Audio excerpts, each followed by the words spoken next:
So as you can see, I creating a lot more 2D element with QuickTexture, and the result is pretty interesting. Yes, you can even do this kind of water special effect with just water PNG, and this is the PNG I download from PNG Egg, and you can finding a lot of good use. And this is of course a character from Adobe Maximum.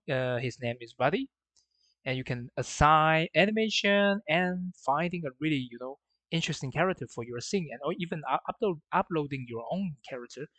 And yeah, combined with QuickTexture and and our model from uh, some character model is just interesting. Maybe who knows? Maybe our body, he is a waterbender, right? I tried to adjust the scale a little bit.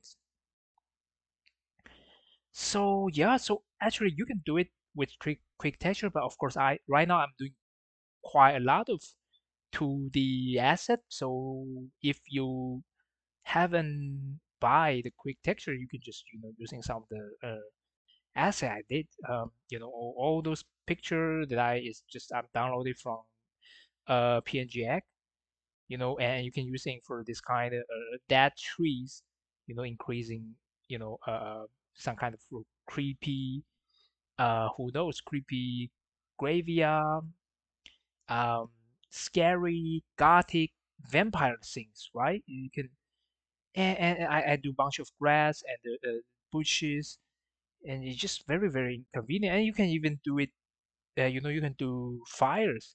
You can plus E to turn on the emission.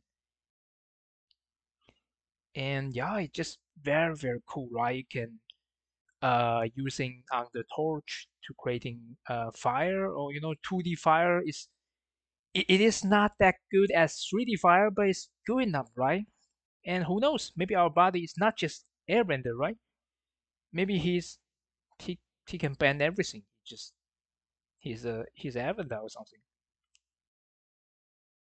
And yeah, and with emission turned on, this fire is actually the actual lighting element. It could influence our environment. So actually it could be pretty heavy. So right now I'm going to turn off.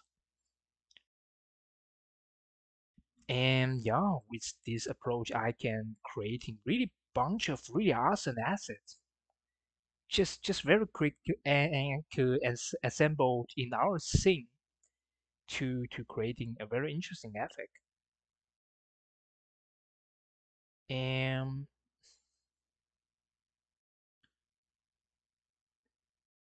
yep, I now right now I want to increasing some bushes to increasing the variety of this 2D asset library. And they are just download from PNG. Of course, I'm not 100% sure what's their license,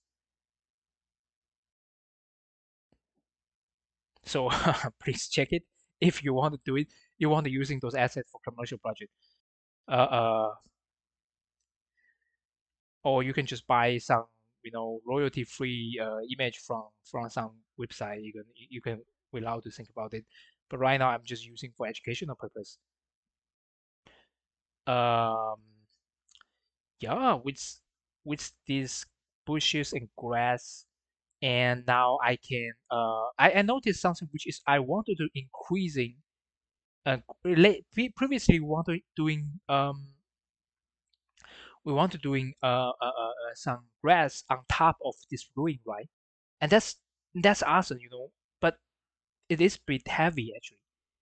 So I want to do a little bit of triplanar effect, which is you can do it with Blender building shading system, but I want to using QuickTexture because, well, it is just much easier for me.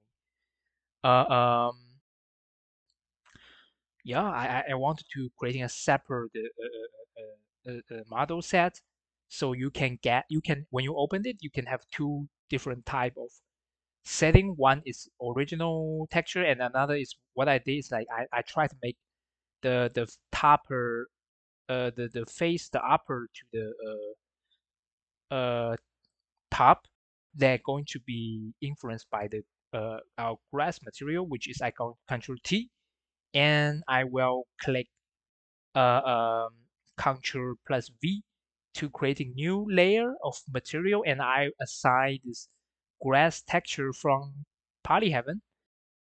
And right now I wanted to I pass Control N to make the mask that relate to our relate to normal. So yeah, as you can see, this is the result. It's pretty cool, right?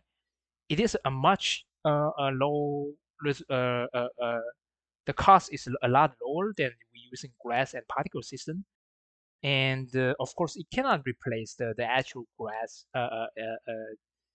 geometry, really 3D geometry, but it still could be a pretty interesting look and bring us a lot of quick look for our concept design. And yeah, I think it is really awesome, to using QuickTexture, and you can generating a lot of cool effect. And yeah, I think this pretty much this chapter, and I see you next chapter.